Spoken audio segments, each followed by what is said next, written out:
what that sound means. It's another one of these walk and talks. Today's walk and talk is sponsored by Jim Beam Highball. Not a beer. Not a beer today, guys. There is the train. That's actually the same train I usually take to go to work. So anyway, today, actually, I should confess, all right? This is take 2. I was walking down this river over here, all right, talking about the topic we're going to talk about today. Eating something called a nikuman, which is a pork bun, right? Showing you all about the nikuman. And then way down there, like I'm talking way down there, there are a bunch of cats meowing at night. I don't like cats, okay? So I kind of freaked out, and I heard some sounds and stuff, and I got a little freaked out. Decided to stop filming. Came back here. Now I'm starting to take 2. So no nikuman. I'll have to show you all some food next time instead of alcoholic beverages. But anyway, I think there are actually some cats that hang out a bit up this way as well. Japan has a lot of stray cats. For whatever reason, they're everywhere. And they kind of freak me out. I have some trauma from when I was a kid, and I had a cat that would bite me all the time. It would I would go up the stairs at home, and he would chase me and bite my ankles. And I remember waking up as a kid and my foot was in his mouth. Anyway, cats in a scooter do not agree. So I have a dog. Yep, much better for me than the cat. I like cats. I watched my friend Gabe's cat one time, and that cat was cool. I played some videos for it, and it tried to swat at like a fly that was on the screen. It was kind of fun. But anyway, today's topic comes from a comment. Antonov, thank you very much. I hope I'm saying your name correctly. But you commented on my video, and you asked about some unbiased food opinions I had in Japan. And yeah, I've got some.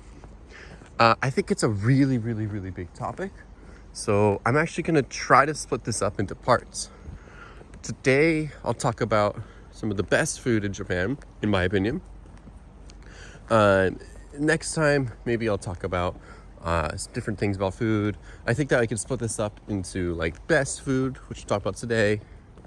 Maybe, in my opinion, foods that I don't like. I think there are foods that I eat every day. I think there are foods that are weird that I've tried here. Weird for my Western palate, right? And yeah, I don't know, there's just so much. Like, Japanese food is a whole cuisine. And coming from the US, there's of course there's like American cuisine. We got chili, we've got hot dogs, we've got hamburgers. So, those things, but there's not as much depth to it. Like, Japanese cuisine is something that you eat every day. You don't eat American food every day. You eat like Italian food on a Wednesday. So yeah, I think there's kind of a lot to cover. But as far as today's topic, the best food in Japan, I'm gonna say ramen and sushi. I know those are 2 very classic answers. But I really do think that ramen and sushi are the 2 best foods in Japan. It's hard to kind of say that though, right? It's hard to compare food. I think food is very situational. I don't eat ramen and sushi every day, but yeah, I mean, they are delicious. Come on. I'd be lying if I said they weren't. All right, so there's a lot of different ramen in Japan. There's ramen in all parts of Japan. It's kind of a regional thing, actually. So up in Hokkaido, You have miso ramen, miso based ramen, right? And some places do like butter and corn on top of that. It is delicious. I think that preparation might be a bit touristy with butter and corn, but anyway, it is delicious. I've been to Hokkaido many times now, and I do enjoy eating some good ramen up there. But my absolute favorite has got to be tonkotsu ramen, which is kind of like pork broth-based ramen. There are many varieties of tonkotsu ramen as well. I really do like thin noodles in my ramen. I mean, it's a very controversial thing. Do you like thick noodles or thin noodles? Do you like them hard? Do you like them soft? A lot of ramen restaurants here will ask you many questions when you order. It really depends on the restaurant. Most of them do have like a vending machine kind of thing where you get a ticket and then you give that ticket to the chef and the chef prepares your food. And in general, they don't ask questions. But some of them do ask like a ton of questions. So they'll ask you how hard or soft do you want your noodles, or do you want rice? Like there's one famous place called Sendai Go Ramen in Sendai. It has miso ramen, which is miso is actually kind of a thing here in Sendai too. So I guess Sendai's ramen is miso ramen too, but it's different than Sapporo or Hokkaido. I guess in general is ramen. I don't know. Maybe it's a Sapporo thing, miso ramen. I don't really know, or if it's Hokkaido in general. But anyway, they'll ask you lots of questions. Sometimes they won't ask you any questions. You get your bowl of ramen, you eat it, you enjoy it, you slurp. Not everyone finishes all of the broth, which is interesting. So you do not have to finish all your soup. You can just, eat the noodles, and then that satisfies the conditions of finishing a bowl of ramen. But I like to finish the soup because it's delicious. It's not very good for you. It has a ton of salt. But, oh, come on. You're going to get ramen. You're not really going there to eat a salad. If you're going to McDonald's, you're going to get French fries. If you're going to ramen, I'm going to finish the soup. So that's how I feel about it. Anyway, there's also sushi. And so sushi is, of course, amazing. And I think, fish, like sushi, you can get really good sushi in the US. You're just going to pay more for it. But it's going to be delicious. Like there's lots of really, really good sushi places in the US. I'm not knocking that. I think a California roll is very good. But I will say that like really high quality sushi here is exceptional. Like, oh my God, it's so good. I really recommend that, let me pass this. I really recommend that if you come here, you go to like a standing sushi place with that serves like really high quality sushi. So it might be really expensive for like one little piece of nigiri sushi, but which is like a sushi on like a piece of rice with some fish on top, right? But it's definitely worth it. By the way, these are cherry blossom trees, and in the spring they bloom and they're all pink, kind of white. Absolutely beautiful. Yeah.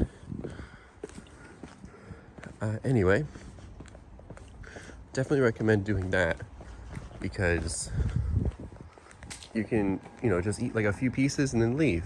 But you might be paying a lot, but you get the experience of eating good sushi without having to, fork over a lot of money. Even though the exchange rate is really, really in, I guess, most of y'all's favor,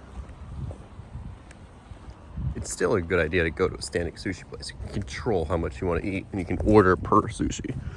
So that's always good fun. Recommend that. If you ever come to Sendai, there's a place in the station that does it. I don't remember the name, but it is really good. There's a sushi street in the station. They call it Sushi Street. Yeah. Speaking of local food, oh gosh, that's another topic, isn't it? But real quickly, every place in Japan has their own kind of local food. Oh no, the crossing is closed up there. I've got to figure out a way to Oh, I gotta go left. I usually go up that, but obviously it's closed for whatever reason. So yeah, there's my train. Okay. So yeah, in Sendai, the local food is called gyutan, which means cow tongue. And it is good though. It tastes like steak, I guess is the best way to put it. It's a bit chewier, but it is really good. Like, I do enjoy it. They cook it over charcoal, I believe, so it has like a nice kind of flavor to it. Bit expensive, but it is a big thing here. There are lots of restaurants that are famous for it. Yeah, it's pretty good. All right. Let's see. Is left gonna be my good option? I think I gotta go this way actually. Dang, that being closed has really thrown me off. I know my way back home, but through that. But I don't want to keep walking down and not being able to cross these train tracks. I wonder why that's closed. We could have a little look and see. Let's take a look. Let's take a look. Might as well.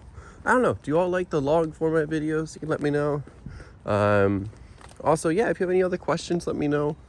I like this food topic. I'll keep on going with that for a little bit and talk about some food. I don't know. Maybe my next one won't be about food, but eventually I'll get to some more stuff about food. All right. Let's see why it's closed up here.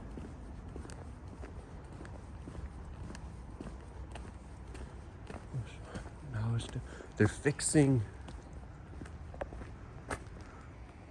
the pedestrian bridge. Okay, actually, look at this. This is Sendai's little character guy. This is Date Masamune. He is the founder of Sendai City, a warlord back in the day. He has a little castle that was destroyed by, I guess, the U.S. and the bombing and stuff. Wow. But yeah, looks like that's closed for a good while. Since September, I really have not come this way for a long time, have I? Okay, it's closed until December 28th. They're fixing it.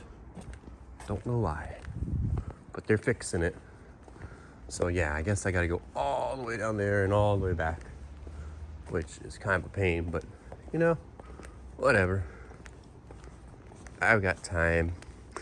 Thank you all very much for tuning in. I hope you enjoyed it. Please, let me know if you have any questions. Love to talk about them. I'm trying to find some new ways to go so you all don't always see the same paths. So hopefully this was a bit more interesting than before in terms of sites. I know content was probably not super interesting, but anyway. See you all next time. Goodbye.